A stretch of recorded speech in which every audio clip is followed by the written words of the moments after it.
Bonjour et bienvenue dans Africa News Today. Je suis Ali Bamba Diabito, à présent les titres de la semaine. Le Kenya célèbre la journée Saba Saba le 7 juillet, symbole des luttes pour la démocratie dans ce pays. À la veille des célébrations, le siège de la Commission kenyane des droits de l'homme à Nairobi a été attaqué par des hommes armés. Succès Masra s'en remet désormais au président français pour espérer une libération.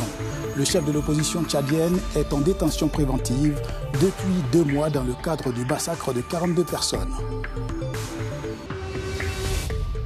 L'Union démocratique des bâtisseurs, UDB, c'est le nom du parti de Brice Clotaire Oligui Nguema.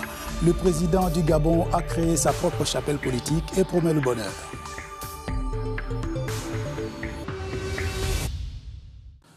Détention au Kenya au moment de commémorer les luttes démocratiques qui font l'histoire de ce pays.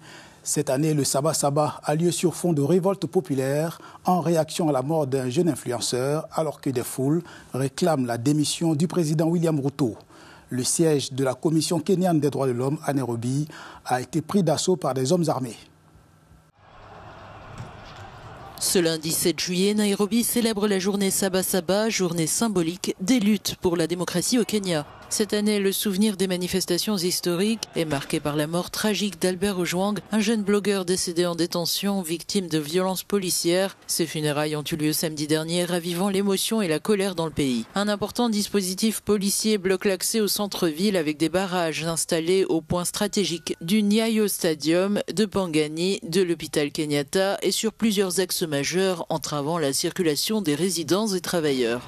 La veille, la police a également intercepté des jeunes venant de Mombasa, soupçonnés de vouloir rejoindre les manifestations de Saba Saba. Par ailleurs, le siège de la Commission kenyane des droits humains a été violemment attaqué dimanche lors d'une conférence dénonçant les violences d'État. Une vingtaine d'hommes cagoulés et armés ont forcé l'entrée, menaçant les participants et détruisant du matériel, dans ce que les ONG co-organisatrices ont dénoncé comme une tentative délibérée de museler la société civile.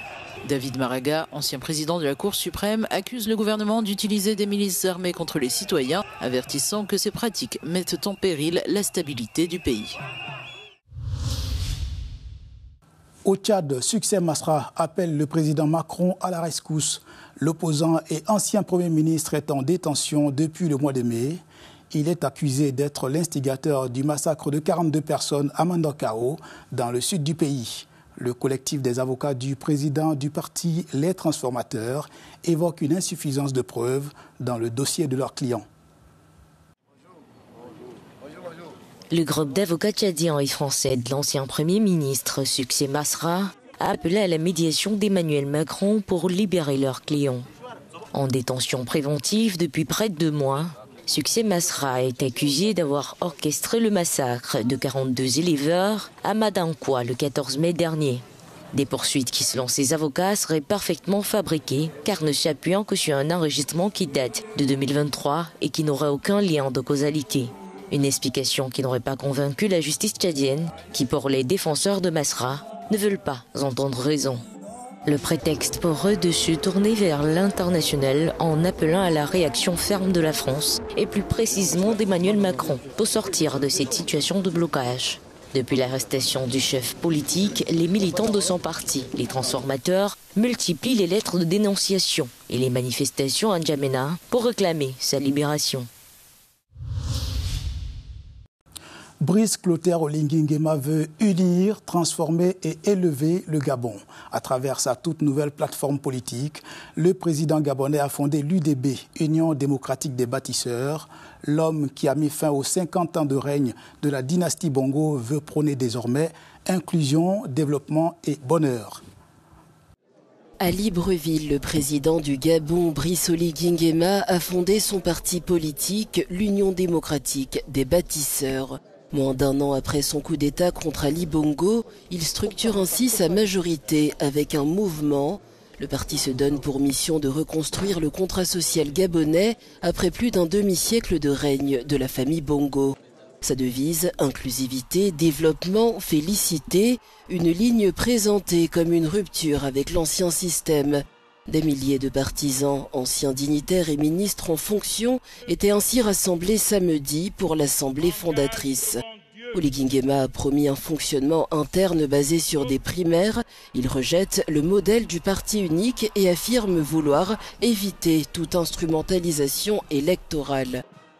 L'UDB se positionne face au PDG, le parti de la dynastie Bongo, resté au pouvoir de 1967 à 2023. De la culture à présent avec le Fashion Finest Africa Epic Show 2025 à Lagos au Nigeria. C'est l'opportunité pour plusieurs jeunes créateurs venus des différents continents de se mettre en lumière. Cet événement s'adresse aux talents émergents du design, de la mode et de la production. De jeunes talents venus d'Afrique, d'Europe et du Royaume-Uni ont dévoilé leur création lors de l'Epic Show 2025 organisé par Fashion Finest Africa à Lagos au Nigeria. Ce rendez-vous de 2 jours a offert une vitrine exceptionnelle aux nouvelles figures de la mode et du stylisme africain. Ma collection pour ce défilé s'intitule « Cette version de toi ».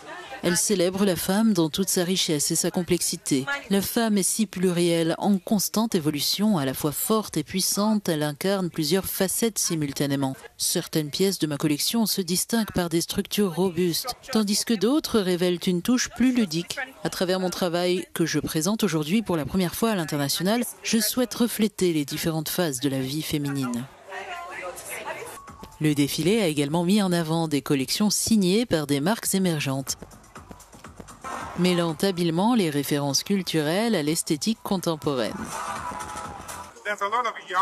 Nombreux sont les jeunes, particulièrement en Afrique, qui doivent impérativement se former, accumuler de l'expérience, bénéficier de conseils et de mentorat pour faire grandir leur activité dans la mode.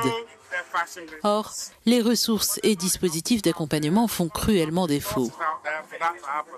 Beaucoup évoluent sans repère ni accès à ces savoirs, apprenant à leurs dépens, par de multiples erreurs.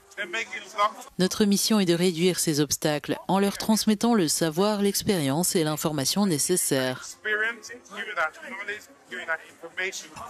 La collection affiche une élégance sobre et raffinée, à la croisée des influences africaines et occidentales, dans une quête assumée d'équilibre et de résonance entre 2 cultures.